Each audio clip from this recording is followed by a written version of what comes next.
Ryan, you made a statement I guess it was probably a couple podcasts ago about turkeys. Yeah. And how hard turkey hunting is. And one of the statements you made was, thank goodness they can't really smell because their eyesight's so good. They're like the smartest dumb things on the planet. They really are. Yeah, so there was this article of this woman. Her name was Danielle Whitaker. And I'm not sure exactly what her accolades are, whether she's got like a PhD or what she does. But she knows stuff about birds, and she researches birds. All right.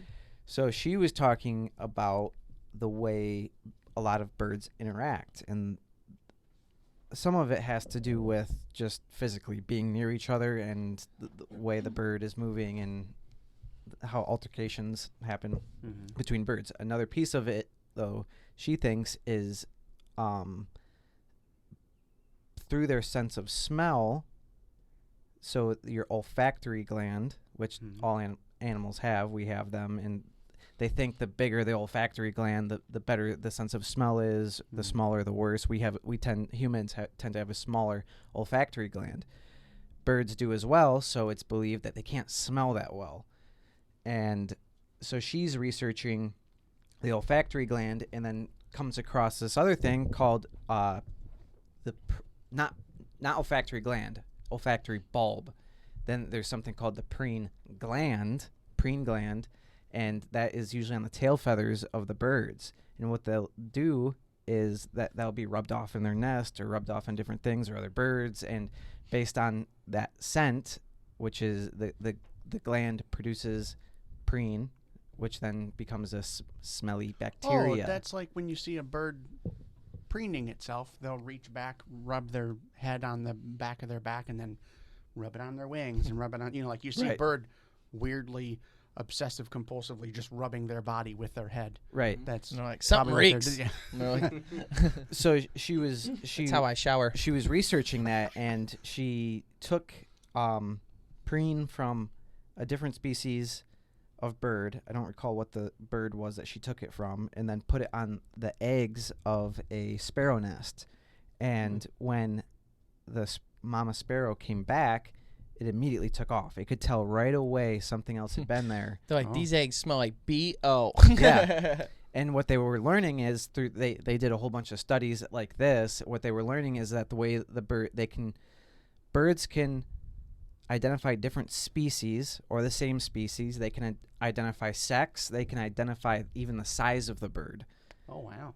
Based on the scent. And I don't think it's like, I think this is just naturally happening in birds. So the larger bird's going to give off a different scent, and a different species is going to know that's a bigger, different bird. I don't want to mess with that. So it's maybe something kind of akin to like pheromones, sounds like. Yeah.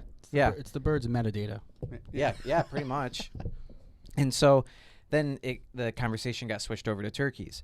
So turkeys do the same thing as well, and they communicate through this preen oil substance, whatever, and they have a very small olfactory gland. However, they can still smell, and then that brought up the question, well, why don't they care about humans? Because it's believed that they still can smell humans in certain scenarios. It's not that their sense of smell across the board is exceptionally good. It's good for preen. They can smell preen well, and they can lightly smell other things. And she believes that they when we say they have a bad sense of smell, it's not that they have a bad sense of smell necessarily. It's more that they just don't care, because that's not something that's wired in their brain to care about. Right. They care about the smell of preen. We don't necessarily give that off, so they kind of just disregard it until they see it. And then because they have good eyesight, once they see what stinks, they see what stinks, they're like, oh, I got to get out of here. Right. So it's like they don't have as many scent receptors to take in smells, but the ones they do have are really good. Right, for one thing specifically, and they've learned that's the one I have to care about. I don't have to care about this other one because it doesn't correlate to anything. It's just a scent until they see it, and then they're like, oh, I don't like that. I better awkwardly run and get out of here. Right, so they can smell well, but only very, very specifically. So you were wrong and a dirty liar in the last podcast. It's like a nice little update. Well, no, I said that. No, actually, it was accurate if you listen to the whole thing. I wasn't paying attention. You didn't put it. He's like, actually, I have preen cologne, and he's wrong. There's a flock outside right now.